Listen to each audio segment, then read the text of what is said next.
Jauh-jauh hari, pemerintah telah memutuskan untuk melarang mudik pada Lebaran kali ini. Dan keputusan ini diambil melalui berbagai macam pertimbangan. Karena pengalaman tahun lalu terjadi tren kenaikan kasus setelah 4 kali libur panjang. Yang pertama, saat libur Idul Fitri tahun lalu, terjadi kenaikan kasus harian hingga 93%. Dan terjadi tingkat kematian mingguan hingga 66%. Kenaikan kasus COVID yang kedua terjadi saat libur panjang pada 20-23 Agustus 2020, di mana mengakibatkan terjadi kenaikan hingga 119% dan tingkat kematian mingguan meningkat hingga 57%. Yang ketiga terjadi saat libur panjang pada 28 Oktober hingga 1 November 2020, yang menyebabkan terjadinya kenaikan kasus COVID hingga 95% dan kenaikan tingkat kematian mingguan mencapai 75%.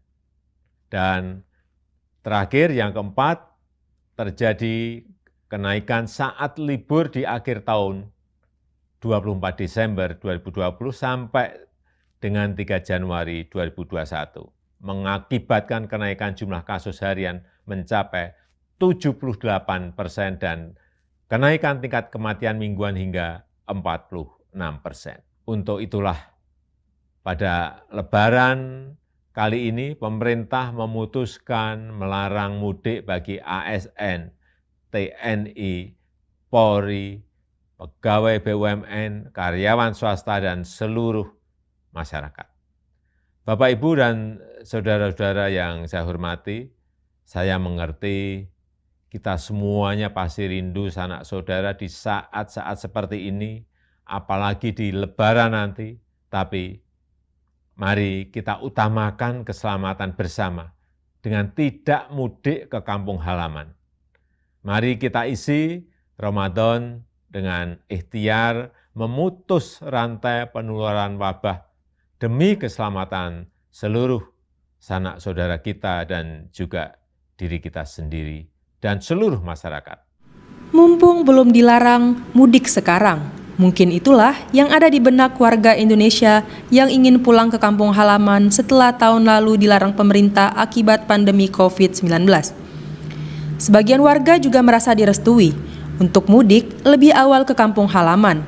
Setelah Kakor Lantas Polri Irjen Istiono mengizinkan mudik sebelum larangan berlaku tanggal 6 hingga 17 Mei 2021.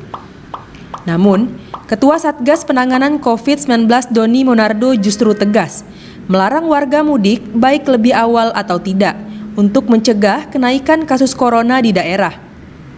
Alhasil, Presiden Jokowi pun harus turun tangan dan meminta masyarakat untuk bersabar dengan potensi bahaya yang dapat terjadi jika mereka bersikukuh untuk pulang kampung.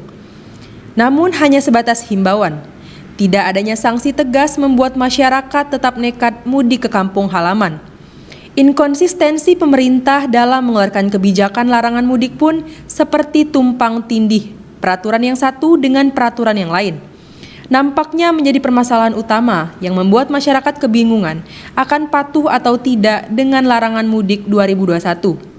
Apakah masyarakat masih mendengar imbauan pemerintah dalam aturan larangan mudik 2021?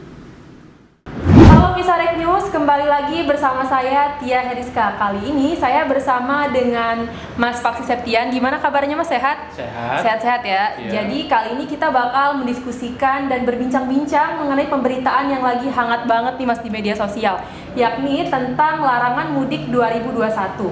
Ngomongin soal mudik atau pulang kampung, tradisi ini nampaknya sudah menjadi bagian yang tak terpisahkan bagi sebagian masyarakat Indonesia.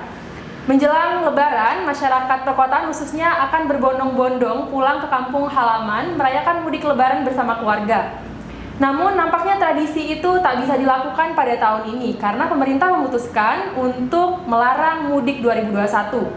Pemerintah menerbitkan surat edaran dan juga peraturan Menteri nomor 13 tahun 2021 tentang peniadaan mudik, yaitu tanggal 6 sampai dengan 17 Mei. Selain melarang mudik dilakukan pada 6 hingga 17 Mei 2021, pemerintah juga bakal mengetatkan prosedur perjalanan bagi mereka yang bepergian pada 22 April sampai 5 Mei 2021 dan dari 8 Mei hingga 24 Mei 2021. Ketentuan baru tersebut tertera dalam Adendum Surat Edaran Nomor 13 Tahun 2021 yang dikeluarkan pada 21 April 2021.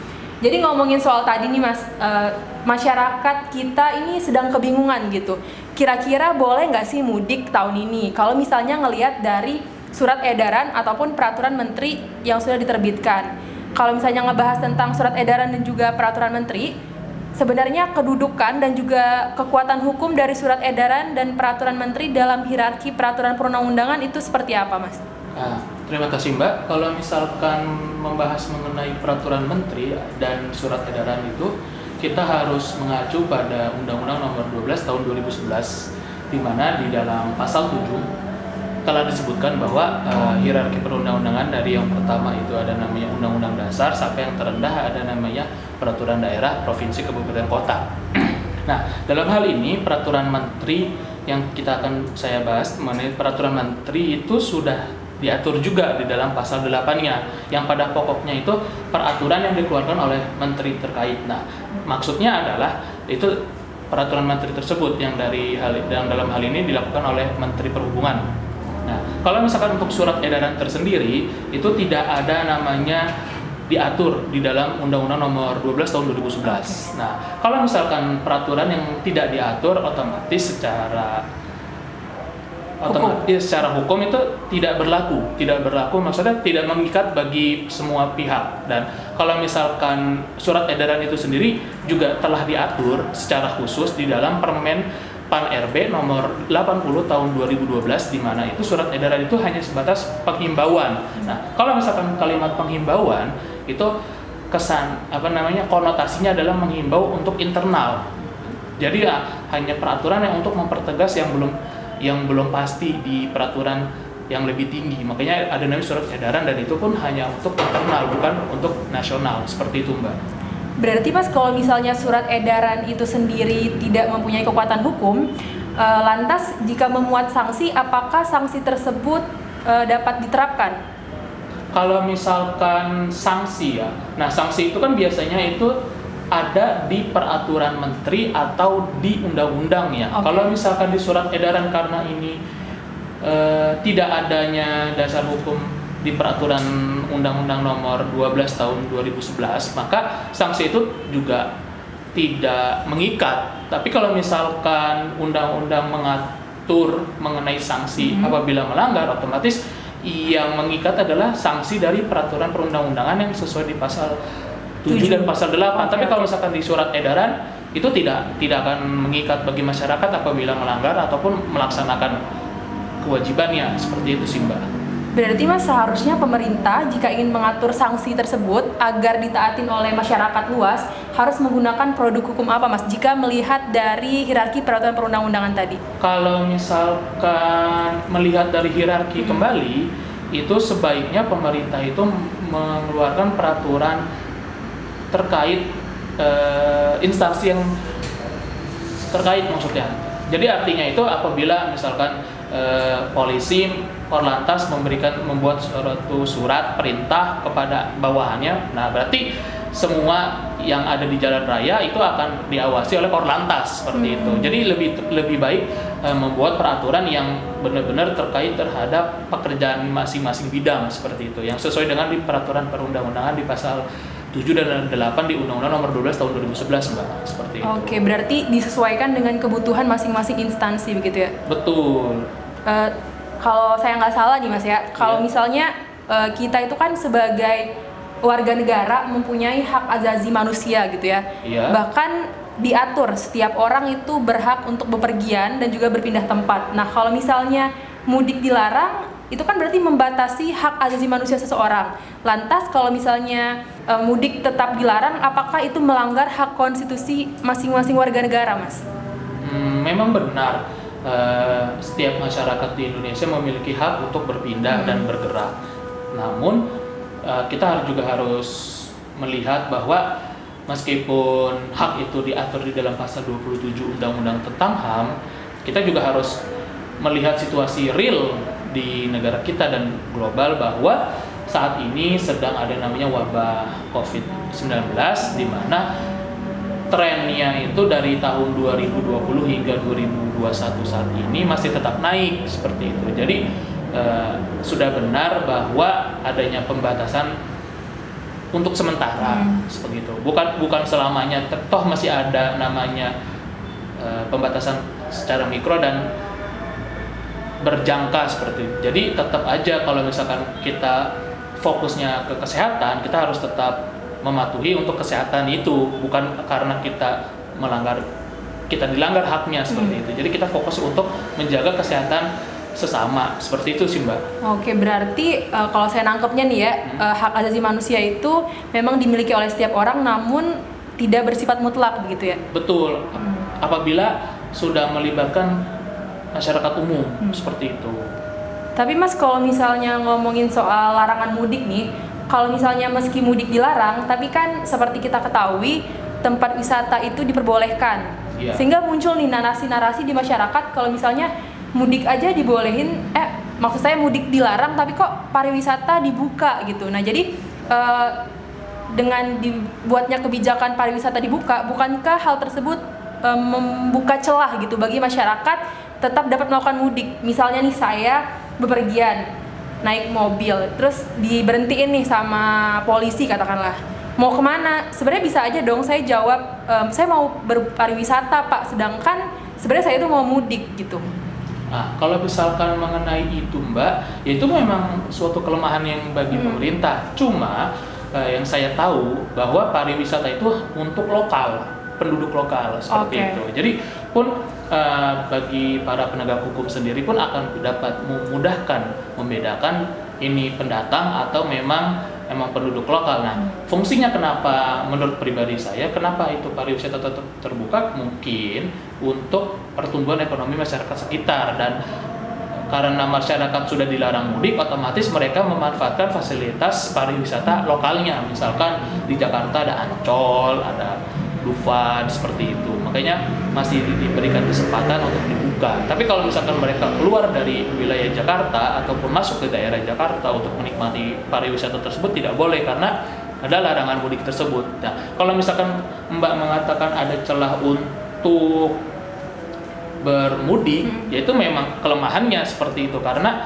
di negara kita kan biasanya itu ada pengecualian, baik itu untuk pejabat, untuk penegak hukum, untuk medis, untuk logistik dan lain sebagainya. Seperti itu sih Mbak. Iya, soalnya kan juga moda transportasi kan tetap dibuka gitu kan, gak ditutup. Dan bahkan di dalam surat edaran itu disebutkan kalau misalnya dalam hal-hal darurat nih, misalnya ada surat tugas atau ada keluarga yang sakit, itu masih diperbolehkan. Kalau kayak gitu kan berarti masih terbuka ya celah untuk tetap mudik gitu. Ya, memang seperti itu faktanya. Cuma ya kembali lagi ke para penegak hukumnya. Si pelaksana tugasnya kan dari kepolisian, dari Satpol PP dan lain sebagainya, itu setegas apa mereka. Oke, berarti seperti pada itu. Tahap penegakannya, implementasinya betul, gimana gitu. Betul banget. Terus Mas, ngomongin soal larangan mudik lagi, pandangan dari pemerintah pusat dan juga pemerintah daerah ataupun penegak hukum ini berbeda-beda Mas. Waktu itu kan muncul nih dari Kakor Lantas yang mengatakan bahwa silahkan mudik sebelum tanggal 6 Mei gitu. Tiba-tiba di dalam surat edaran Satgas Penanganan Covid itu baik sebelum tanggal 6 ataupun sudah tanggal 6 itu tetap dilarang mudik. Nah, jadi kita masyarakat ini bingung gitu. Harus percaya kepada siapa gitu. Sebenarnya mudik itu dibolehin nggak sih gitu? Nah, kalau misalkan kita balik lagi, siapa yang harus dipercaya dan siapa yang harus diikuti? Saya sih berpegangan terhadap Undang-Undang Nomor 12 Tahun 2011 yang hierarki itu mengatakan bahwa yang bisa membuat peraturan dan mengikat itu ya yang tertera di dalam undang-undang tersebut. Nah, kalau misalkan Kakor Lantas mengatakan demikian, ya memang peraturan dari Kakor Lantas tidak mengatur sebelum hari H mudik. Tapi kalau misalkan bagian surat edaran dari Satgas Penanganan Covid itu melarang, ya terserah masyarakat bagaimana menanggapinya. Cuma kalau misalkan Kakor Lantas yang punya hak untuk menilang itu membolehkan, ya berarti kan tidak ada jaminan untuk tidak ditilang. Kan jaminan tidaknya kan ditilang enggaknya kan dari Kakor Lantas. Tapi kalau misalkan bagian surat edaran mengatakan dilarang, ya kalau misalkan surat edaran tersebut bisa menilang juga, ya otomatis masyarakat sebaiknya jangan, karena daripada ditilang seperti itu. Dan juga nanti disuruh putar balik ya. Betul. Oke, terus kalau ngomongin kendala pada tahap implementasi nantinya, kalau misalnya larangan mudik, mungkin nanti ada produk hukum lain gitu ya yang mengatur sanksi dan lain-lain. Larangan mudik tersebut pada tahap implementasi atau penegakan hukum nantinya, kira-kira kendala apa yang bakal ditemuin? Untuk kendala itu sepertinya akan banyak ya Mbak ya. Di antaranya itu pasti yang pertama itu biasanya itu logistik ya. Logistik bagi para personel petugas-petugas di lapangan itu harus sangat memadai. Itu yang logistik. Yang kedua perlengkapan. Misalkan kalau misalkan memang tetap terpaksa adanya mudik, biasanya pemerintah itu harus menyediakan fasilitas tes antigen atau tes swab PCR seperti itu. Dan itu kan membutuhkan biaya yang cukup besar, operasional cukup tinggi, dan harus lebih banyak dibandingkan hari-hari biasa, karena kan kalau memang sudah terlanjur otomatis tidak mungkin dilarang kan, dan tidak mungkin menggunakan kekerasan. Sekarang kan demokrasi dan HAM sangat tinggi di Indonesia seperti itu. Jadi yang terkendala sih dari pemerintah itu dari personil sama logistik sih, kemungkinan besar yang akan menjadi tantangan pemerintah saat ini. Apalagi kan Indonesia wilayahnya luas sekali gitu ya Mas, kayak susah banget buat ngejangkau daerah-daerah gitu buat ngelakuin pengawasan ini. Betul banget. Karena dilihat dari jalurnya transportasi di Indonesia, ada yang bisa menggunakan motor, mobil, bis, kereta, bahkan melalui laut pun ada yang dermaga-dermaga kecil. Jadi pengawasannya sangat rigid seperti itu. Oke, terakhir nih Mas, ada nggak sih harapan yang mau disampaikan kepada pemerintah jika membuat kebijakan dan juga kepada masyarakat tentang larangan mudik ini Mas? Untuk pemerintah ya, sebaiknya sih pemerintah kita itu dalam membuat suatu peraturan atau surat edaran dan lain sebagainya itu harus lebih melihat ke peraturan yang lebih tinggi. Dalam hal ini Undang-Undang Nomor 12 Tahun 2011 ya, itu kan sudah jelas mengatur bahwa yang berhak mengeluarkan peraturan itu siapa-siapanya, seperti itu. Itu yang pertama. Yang kedua mengenai sanksi, penerapan sanksi. Kalau misalkan penerapan sanksi, seharusnya yang diterapkan sanksi bukanlah masyarakat pemegang uang, melainkan pelaku-pelaku, misalkan kayak transportasi, moda transportasi dan sebagainya. Kalau misalkan pemilik transportasi tetap tidak bisa menjalankan kewajibannya, otomatis masyarakat kan tetap masih bisa menggunakan fasilitas itu. Berikutnya kalau untuk masyarakat, kan kita tahu semuanya bahwa tren kasus positif corona ini kan semakin tinggi, meningkat. Meskipun ada yang sembuh alhamdulillah, cuma kalau misalkan terus meningkat ini kan akan memberikan suatu keriuhan lah istilahnya, ketidakstabilan ekonomi dan betul. keamanan masyarakat, bahwa kalau misalkan terus menambah kan otomatis masyarakat Indonesia semakin sulit untuk bergerak. Makanya untuk saat ini sebelum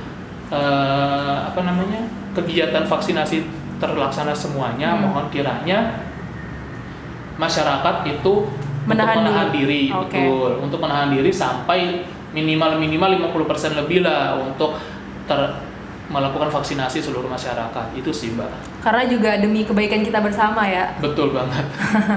Oke, mungkin cukup dulu sampai di sini bincang-bincang kita pada hari ini. Oke Mas Faksi, terima kasih banyak ya atas kesediaannya untuk bincang-bincang kali ini.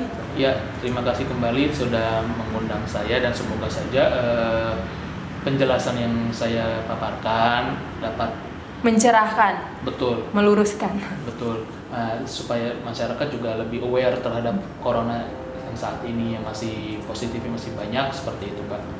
Dan terakhir nih, harapan kita bersama, semoga pandemi COVID-19 ini segera berakhir. Amin. Biar kita bisa ngelakuin aktivitas seperti sebelum ada COVID. Oke, cukup sampai di sini dulu bincang-bincang kita kali ini. Boleh banget buat teman-teman yang mau ngasih saran atau masukan, selanjutnya mau bahas apa, taruh di kolom komentar. Jangan lupa untuk like, comment, and share ya. Sampai jumpa!